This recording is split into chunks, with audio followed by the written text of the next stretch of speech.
UOL São Paulo.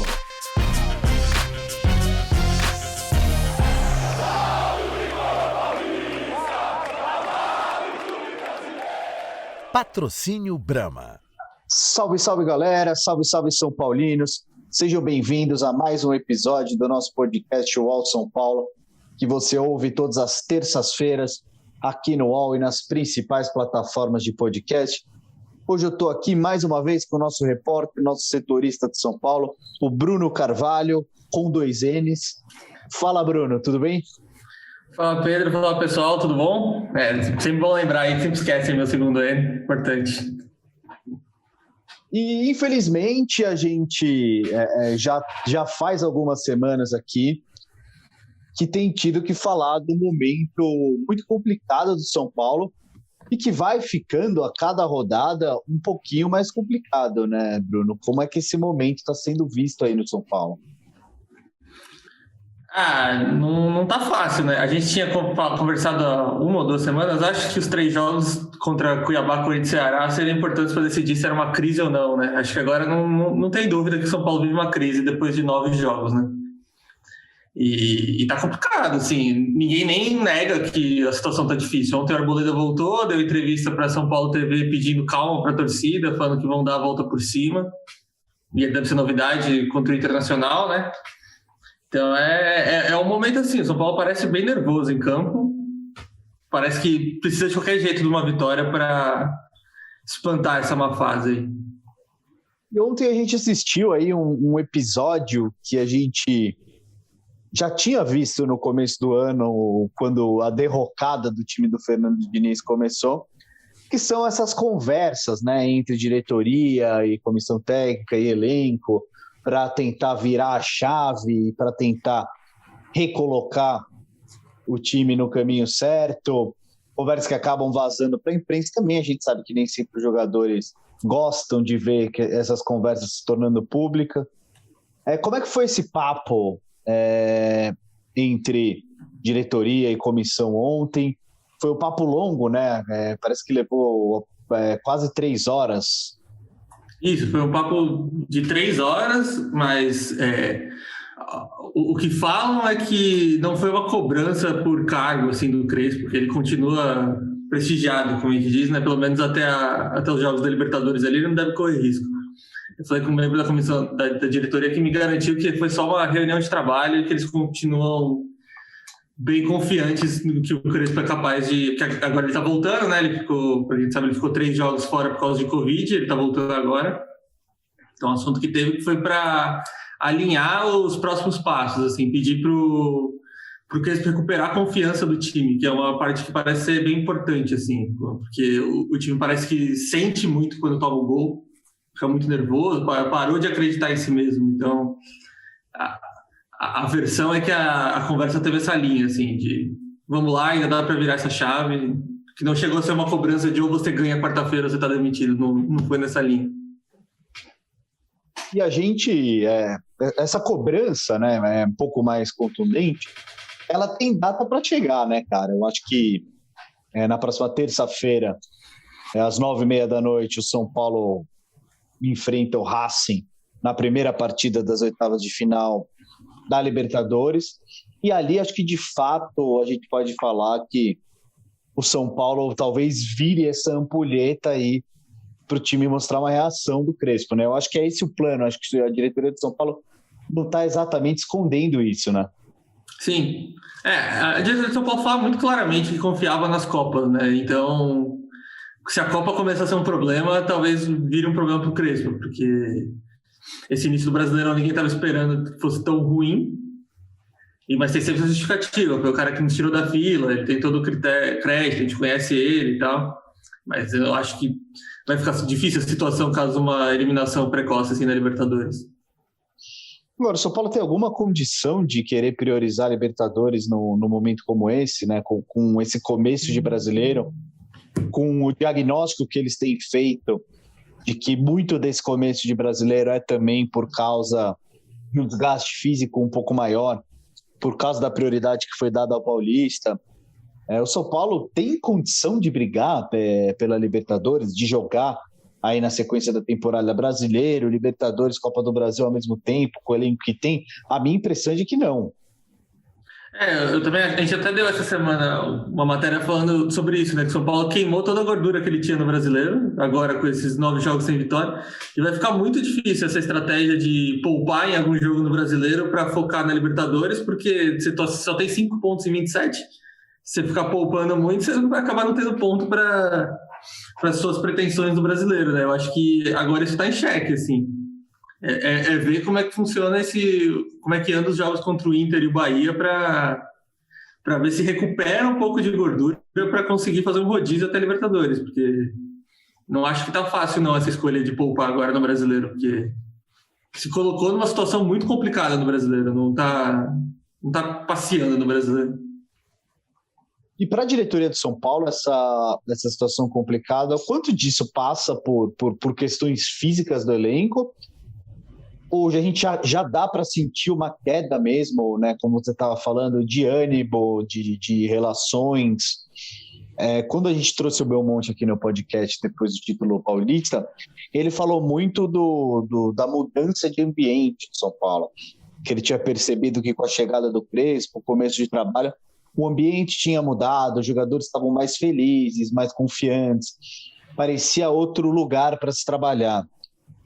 E a impressão que a gente tem é que isso de lá para cá se deteriorou, né? Eu acho que não dá para falar mais em ânimos em alta, em um ambiente de confiança em alta, até pelo que a gente tem visto dentro de campo, né? Tem sido uma realidade bastante diferente disso.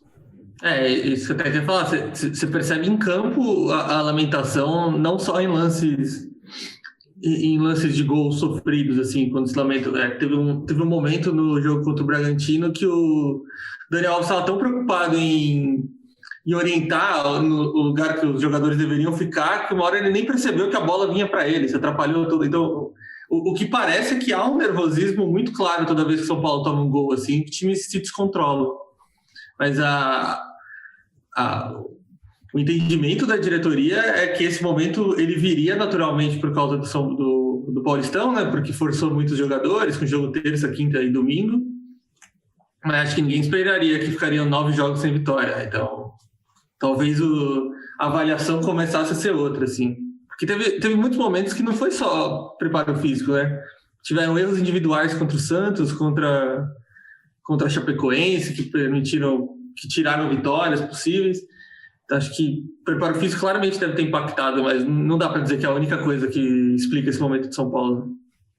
Pois é, e aí é uma pergunta que eu tenho feito para alguns são paulinos que eu conheço, é se essas sequências de erros individuais, de falhas, e a bola não entrar no ataque e entrar no próprio gol de São Paulo, a dificuldade para reagir, a dificuldade do Crespo em encontrar alternativas para esse time. Se isso aí que o São Paulo está vendo agora é tão diferente do que o São Paulo viveu com o Fernando Diniz na reta final do Campeonato Brasileiro. Eu, particularmente, acho muito parecido. Eu acho muito... São técnicos diferentes, algumas peças do elenco são diferentes, mas o fenômeno é muito parecido, né?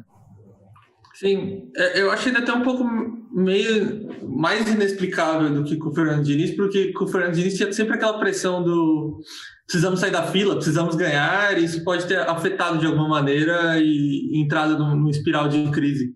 Mas agora foi o início de campeonato, então não tinha uma pressão, o time tinha acabado de ser campeão paulista. Eu acho difícil de explicar por que o São Paulo do nada parou de ganhar 9 jogos, é bem complicado mesmo. É isso aí, vamos pro intervalo aqui rapidinho, daqui a 1 minutinho a gente tá de volta. Já imaginou poder conhecer o maior ídolo do seu time? Tirar uma foto oficial com o elenco? Acompanhar o treino? Promoção Futebol com Bramosidade. Concorra a experiências com seu time do coração, além de kits com itens exclusivos. Acesse www.brama.com.br/promofutebol e faça o seu cadastro. E cadastrando a nota fiscal de compra de qualquer produto Brahma, as suas chances dobram. Participe! Confira o regulamento no site. Beba com moderação. Salve, salve, galera! Estamos de volta aqui com mais um episódio do nosso podcast UOL São Paulo. falando, claro, como não poderia deixar de ser, infelizmente, sobre o momento muito difícil que o São Paulo vive na temporada, o péssimo começo de Campeonato Brasileiro. E, Bruno, eu estou dando uma olhada aqui, né, na tabela do Campeonato Brasileiro. E o São Paulo aí, se você, né, obviamente, deixando de lado os confrontos contra o Racing pela Libertadores, tem pela frente, né, o Internacional, depois o Bahia, Fortaleza, aí tem o Flamengo, o Palmeiras e o Atlético Paranaense. E aí, além dos 2 jogos da Libertadores, tem no meio dessa maratona aí 2 partidas contra o Vasco da Gama pela Copa do Brasil. Quer dizer, sem querer ser pessimista, mas já sendo um pouco, é uma sequência super difícil e que tem o potencial de se o São Paulo tiver um mau desempenho nessa sequência, eu acho que muito difícil escapar daquelas lutas duríssimas contra o rebaixamento no resto da competição, né? Eu acho que uma má sequência pode proporcionar aí um resto de temporada desesperador para o torcedor de São Paulo. Ah, sim. Eu estava olhando a tabela, assim, acho que eu só consigo considerar o São Paulo favorito contra a Bahia e Fortaleza em casa, assim. Não sei se você concorda, mas os outros jogos me parece sempre que o que vier vai ser lucro. Contra o Inter fora, um clássico contra o Palmeiras, pegando o Flamengo fora. Parece que os pontos obrigatórios já ficaram para trás e não foram conquistados, que eram contra times que em tese brigariam contra o rebaixamento. Cuiabá, Chapecoense, que acabaram de subir, que você espera que um time que brigaria pelo título como São Paulo vencesse, assim. Então, acho que vai ser complicado. Depois dessa sequência aí, acho que vai ser na 15ª rodada, né? Que acaba quando você falou. São Paulo tem 5 pontos. Se só ganhar os 6, que é de Bahia e Fortaleza, vai para 11 em 15 jogos. É uma briga clara contra o rebaixamento, se isso acontecer. Sim, é uma briga consolidada, né? E eu acho que pelo que o São Paulo tem mostrado dentro de campo, mesmo partidas em casa contra a Bahia, contra a Fortaleza, são jogos que para o São Paulo podem se complicar, né? São jogos que têm se complicado, né, para o São Paulo. O São Paulo não conseguiu vencer o Cuiabá dentro de casa. O São Paulo teve também bastante dificuldade contra o Chapecoense, como você mesmo falou. É um momento de alerta total no São Paulo, né? É um momento de parar, pensar, porque a gente sabe que quando começa uma luta contra o rebaixamento, mesmo que ela comece cedo no Campeonato Brasileiro, fica cada vez mais difícil de sair, né? A cada jogo é mais difícil reverter a situação. Ah, sim. Pode falar. Não, eu falo que para time grande é péssimo isso, né? Uma vez que você entra na zona de rebaixamento, você conseguir sair, e dessa vez tem o agravante de não ter a torcida, né? A gente viu o Palmeiras, às vezes, que brigou para não cair, o Corinthians, às vezes, que brigou para não cair, a torcida faz o time conseguir buscar uns 3 pontos improváveis, assim. Para o São Paulo, se isso acontecer, vai ser num estádio totalmente vazio, em que o mando de campo significa muito pouco, eu acredito, assim. Acho que vai ser muito complicado se virar o turno nessa situação que está. A impressão que eu tenho é que o Morumbi hoje só é tranquilo para o Rigoni, né? Que fez 4 assistências, 2 gols todos no Morumbi. Parece que a única pessoa que joga tranquilamente no Morumbi hoje é o Rigoni. Os outros ainda estão sentindo um pouco esse nervosismo do momento ruim que o São Paulo vive. Sim, o Rigoni chegou muito bem, né? Ele e o Benítez são, ofensivamente, eu acho indiscutivelmente, jogadores mais perigosos do São Paulo, mas eu tenho também um pouco a impressão de que a defesa ficou um pouco mais exposta com eles. Eu tenho a impressão que caras como o Igor Gomes, como o Sara, talvez até o Luciano, um pouco menos, mas também, eles tinham um papel um pouco maior, né, nessa recuperação sem a bola, nessa recomposição defensiva, do que o Rigoni e o Benítez têm, né? Você não acha? Sim, muitas vezes, inclusive quando o Benítez ficava, antes do Rigoni, quando o Benítez ficava posicionado, acho que começou o Vitor Bueno junto com o Éder, quem voltava para marcar era o Vitor Bueno, e o Benítez ficava com o Éder lá na frente. Eu acho que isso impacta muito no sistema defensivo. O sistema defensivo que já está desmontado, né? Porque o Crespo, desde a final do Paulista, não consegue botar o trio de zaga titular, que é o Léo, o Miranda e o Arboleda. Talvez consiga quarta-feira. Eu acho complicado mesmo. Contra o Cuiabá foi justamente o Rigoni que errou na marcação do gol do Elton. Foi um contra-ataque, ele voltou rápido, o Elton ultrapassou ele muito facilmente e chegou para cabecear dentro da área. Assim. Então, eu concordo, acho que você ganha poder ofensivo ao mesmo tempo que você expõe ainda mais uma defesa que não está completa, né? Que sofreu muito sem o Luan, sofreu sem os titulares. Talvez porque são muitas mudanças também. Você citou o próprio Éder também. E o Éder é um jogador ofensivamente, você vê que ele tem muita qualidade, ele tem um faro de gol que o Pablo não tem, mas ele é um jogador mais veterano também, ele também faz menos esse primeiro combate do que o Pablo, que é um jogador mais novo, que é um jogador que tem as limitações dele com a bola no pé, de finalização, mas que sem a bola fazia um pouco mais esse trabalho, e você acaba gerando uma reação em cadeia, né? Você perde na marcação lá na frente e esse impacto vem e acaba atingindo a defesa, né? Sim, contra o Bragantino, você via o Liseiro muito participativo assim, na marcação, e acho que justamente por isso ele precisou fazer umas 4 faltas táticas, assim, aquelas para parar o contra-ataque, que ia ser muito perigoso.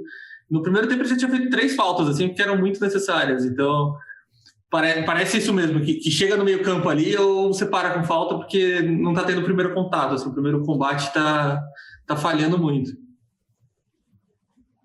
Eu te pergunto, assim, na situação que o São Paulo vive hoje, e isso pode parecer absurdo, mas o São Paulo já fez isso durante o Campeonato Paulista.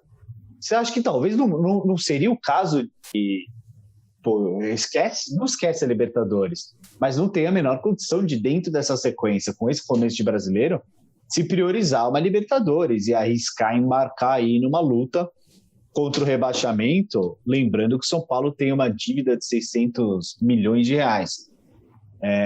O rebaixamento para o São Paulo pode ser letal. Eu acho que a gente está diante aí de caso o São Paulo seja rebaixado, de uma repetição do que acontece com o Cruzeiro. Então, será que não vale a pena dar uma focada no Campeonato Brasileiro, deixar a Libertadores ali, óbvio, tentar jogar, tentar vencer o Racing, mas colocando a prioridade do elenco e a prioridade interna em aliviar um pouco essa situação no Campeonato Brasileiro? Eu acho... Já foram 9 jogos, não dá para falar que tá muito no começo ainda, mas eu esperaria pelo menos o primeiro jogo com o Racing. Assim, que em casa, vai que a situação fica muito boa, mas tomar um 2-0 em casa, eu apoiaria colocar um time misto na Argentina e vamos focar no brasileiro, que a gente precisa mais do que na Libertadores. Contra o Vasco na Copa do Brasil, assim, eu iria focado. Assim, acho que por ser sorteio a cada rodada, assim, você pode muito cair num caminho tranquilo e conseguir um título importante que te leve para a Libertadores ano que vem. Então, talvez eu priorizaria mais a Copa do Brasil do que a Libertadores, mas acho que eu esperaria esse primeiro jogo com o Racing. Entrar já com o time misto eu acho muito arriscado, porque são 9 jogos, daqui a pouco vai que o São Paulo engata uma sequência no Brasileiro aí, fique naquele meio de tabela e abriu mão da Libertadores. Eu esperaria pelo menos o primeiro jogo com o Racing. E nesse momento também o torcedor, nessa procura aí por respostas e soluções, começa a querer reforços, né? O São Paulo voltou a conversar pela 10ª vez com o Jonathan Calleri. Eu queria que, antes da gente finalizar aqui, você contasse um pouco, né, quão grande é a chance do Calleri voltar para o São Paulo, como é que estão as conversas, como é que está essa situação. A diretoria não trata como grande a chance do São Paulo contratar o Calleri, mas trata como a melhor chance até hoje do São Paulo contratar o Calleri. Por que isso? Porque em todas as outras, ou o Deportivo Maldonado não se mostrava muito aberto, pelo menos no começo dessa gestão, né? Ou o Deportivo Maldonado não se mostrava muito aberto ao retorno, ou o próprio Calleri tinha pretensões diferentes do que São Paulo podia pagar e essas coisas. Nesse momento, falta 1 ano e meio para acabar o contrato com o Maldonado, ou seja, o Maldonado tem mais 2 janelas aí para recuperar parte do investimento que fez. Então isso já começa a ficar mais atrativo quando vem um clube que quer um contrato longo para o Caleri, né? Porque a ideia de São Paulo não é pegar o empréstimo do Caleri, a ideia de São Paulo é contratar o Caleri em definitivo, pagaria até 2024, mas o Deportivo Maldonado recuperaria, os empresários por trás do Deportivo Maldonado recuperariam uma parte desse dinheiro. Então a análise é que há uma chance.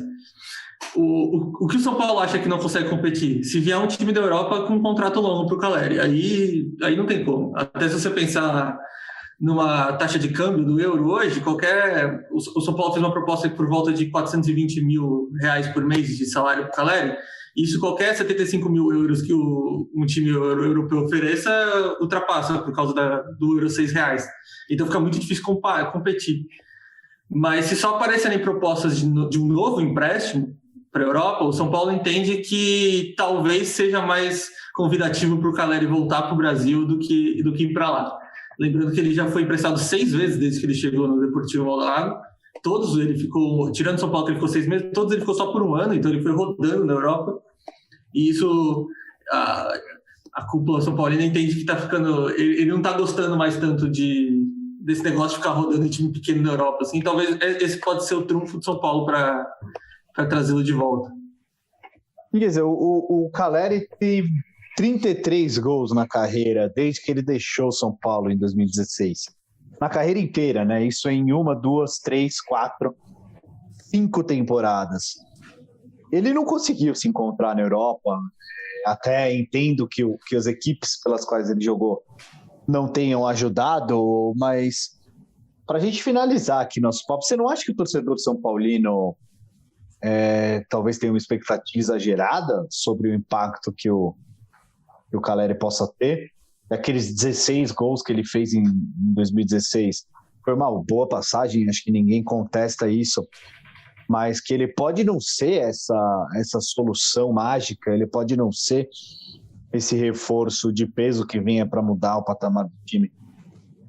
Eu acho que sim, eu acho que ele é um bom atacante, a passagem dele foi muito boa, mas você acreditar que um cara que a melhor temporada dele depois de São Paulo foi fazer 12 gols em 41 jogos, acho, não dá para você considerar como um cara que vai vir e vai destruir, com certeza, né, que vai destruir no Brasil, assim. Acho que é um cara bom, não apoiaria fazer loucuras para trazer o Caleri, assim, acreditando em marketing, essas coisas assim, que você poderia pagar um salário maior. O salário de São Paulo me parece um salário realista, então se viesse por esse preço, acho que valeria. Mas tratar como o grande salvador da situação, eu acho bastante exagerado, assim. Desde que ele saiu de São Paulo, ele só teve uma temporada que ele fez mais que 10 gols, isso é muito pouco para um atacante. Sim. Foi a 2017, 2018, pelo Las Palmas. Isso.